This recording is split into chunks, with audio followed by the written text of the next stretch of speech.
자, 이번 소식은 황순욱 차장과 함께 진행을 해보겠습니다. 가수 유희열 씨가 지난 2일부터 4일까지 콘서트를 열었는데 콘서트 이후에 사과문을 올렸다고 합니다.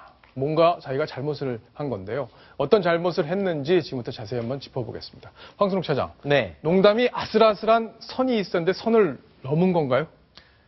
넘었다고 볼 수도 있고 예. 넘지 않았다고 생각하는 사람들도 있고 지금 찬반 논란이 많습니다. 그래요? 일단 유희열 씨가 이 논란 때문에 인터넷에 올린 사과문을 함께 보시겠습니다. 네, 사과문. 유희열 씨가 이렇게 사과문을 올렸습니다. 저의 가벼운 행동과 말에 네. 어떤 말을 했길래 그럴까요? 일단 아쉽고 네. 불편해하시는 분들도 계셨을 텐데 줄이고 마지막에 부끄럽고 마음이 무거워집니다. 정말 죄송합니다. 정말 간곡하게 사과를 하는 건데 도대체 어떤 가벼운 말과 행동을 했을까요? 예, 그걸 저희가 영상으로 한번 꾸며봤는데 그 영상을 보시고 이야기를 이어가겠습니다. 미리 말하면 혼날까 봐. 예, 잘했습니다.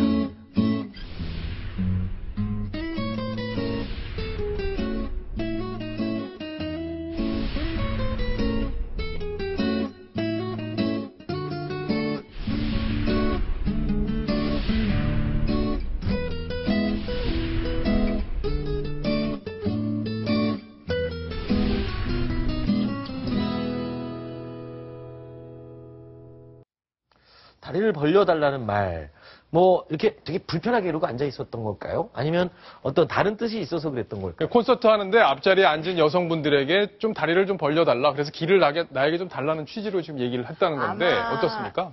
여자들은 이 얘기를 들으면 다 불쾌할 거예요. 어떠세요? 근데 이제 저는 이제 유희열 씨 음악이나 라디오를 참 많이 들어서 유희열 씨 별명이 감성 변태라는 별명이 있어요. 예. 평소에도 라디오를 진행하거나 음악 얘기를 할 때 이제 19금 수위를 넘나드는 발언을 주로 해와서 네. 아마 이제 유희열 씨 팬들은 보실 때 어느 정도 원래 좀 저랬지라고 수긍하는 부분도 있었겠지만 특히나 처음 가신 분들이나 유희열 씨가 어떤 캐릭터인지 모르는 분들은 저 발언을 들으면 굉장히 당황할 수 있는 이 콘서트가요. 네. 7세 이상이 입장하는 콘서트였습니다. 네. 물론 콘서트마다 나이가 영화가 있듯이 있는데요. 이번에는 그래도 어린아이들이 들어갈 수 있었는데요.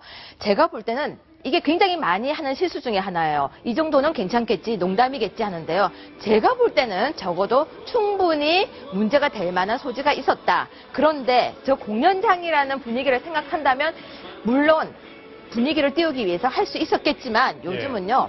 인터넷이 너무 발달이 돼서 웬만한 말들이 다 이렇게 공유가 되고 있습니다. 예. 그래서 공인으로서 조심해야 될 말을 한 것이다. 그렇게 사실 보여집니다. 황순욱 차장 표정 보니까 뭐 그런 말 할 수도 있는 거 아니냐 읽히는데 어떻습니까? 그러니까 제 생각이라기보단 예. 이제 팬들, 이 팬들. 콘서트장의 현장에 있었던 팬들의 입장은 또 얘기가 다릅니다. 팬들은 아무 문제가 될 수 없는 상황이었고 분위기 속에서 나온 말이었다. 10년 이상 가까이 지낸 팬들과의 만난 자리였고 유희열 씨가 어떤 캐릭터인지 조금 아까 이남희 기자가 말했던 것처럼 본인이 그런 만들어간 캐릭터 그 안에서 볼 때는 충분히 그런 말을 전해도 이해하고 웃을 만한 화기애애한 분위기였다라고 이제 이야기를 하고 있는 거죠. 근데 콘서트장이라는 게요. 사실 방송이 되는 게 아니고 그 가수의 자기의 완전히 멍석 깔린 무대 아닙니까? 예. 그래서 어떤 아이돌 가수의 경우에는 팬들한테 옛날에 서태지 씨가 유행시킨 건데요.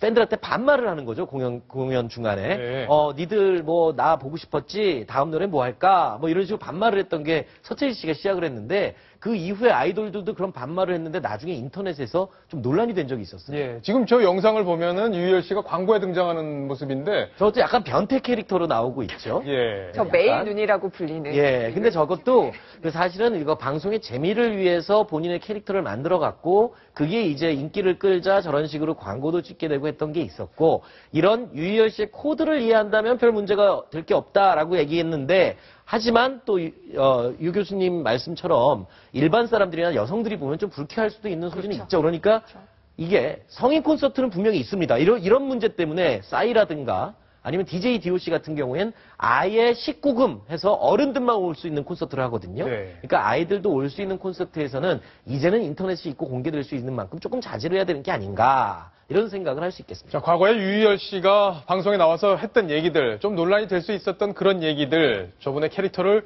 보여줄 수 있는 그런 얘기들 저희가 묶어봤습니다. 대다수의 젊은 분들이 네네. 가지고 있는 그런 어떤 외로움이나 쓸쓸함이 아닐까. 그래서 그런 것들을 좀 노래로 좀 채워드리면 어떨까. 아, 그러면 언제 가장 하고 싶어요? 여자랑. 옷을 하나씩 계속 이렇게 벗고 자는 거야.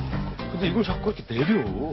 팬티를요? 차라리 다 벗으면 괜찮은데. 하체에 비해서 굉장히 작은 느낌인데 뭐 어떻게든 되겠죠 뭐. 다는 못 갈 거예요. 여자분들이 아마 제가 사석에서라든지 방송에서 야한 얘기를 했었을 때 덜 불쾌하시는 이유는 아마 제압할 수 있을 것 같은 몸을 가지고 있기 때문에 그래서 위기감을 안 느끼는 것 같고요. 그리고 어린 시절부터 수없이 연마해온 기술입니다. 이 그룹 이름이 유희열 씨가 콘서트를 하고 있는 이 그룹 이름이 토이예요. 예, 토이. 장난감. 예. 장난감 하면 아이들의 전유물 아닙니까? 그래서 다음번에 콘서트 할 때는 성인 장난감으로 바꾸면은 좀 이제 아이들 못 오게 해서 예. 하면 되죠. 죄송합니다. 제가 네. 또 무리한 발언을 했군요. 예. 계속 무리한 발언이 오늘 이어지고 있는데 네. 유혜 교수께서 정리를 짧게 해주시죠. 네, 19금이 자꾸 늘어나고 있는데요. 유럽에서는 9시가 지나고 나면 19금 방송을 하고 있습니다. 예. 그럼 아이들을 엄마가 재우는 것이죠. 무슨 얘기냐면요. 이것을 방송은 이제 유튜브든 뭐든 다 공유할 수밖에 없습니다. 국가가 어떻게, 방송국이 어떻게 이렇게 할 수가 없는 상황인 것이죠. 집에서 교육을 시키고 본인이 스스로 통제를 하고 해야 되지 더 이상 어떻게 막을 수 있는 방법도 이제는 없는 것 같습니다. 그런 것 같습니다. 자, 지금 유희열 씨의 발언 논란이 되고 있는데 그 실체 그리고 과거에는 어떤 얘기들을 해왔는지 어떤 캐릭터인지 저희가 자세하게 분석을 해드렸습니다.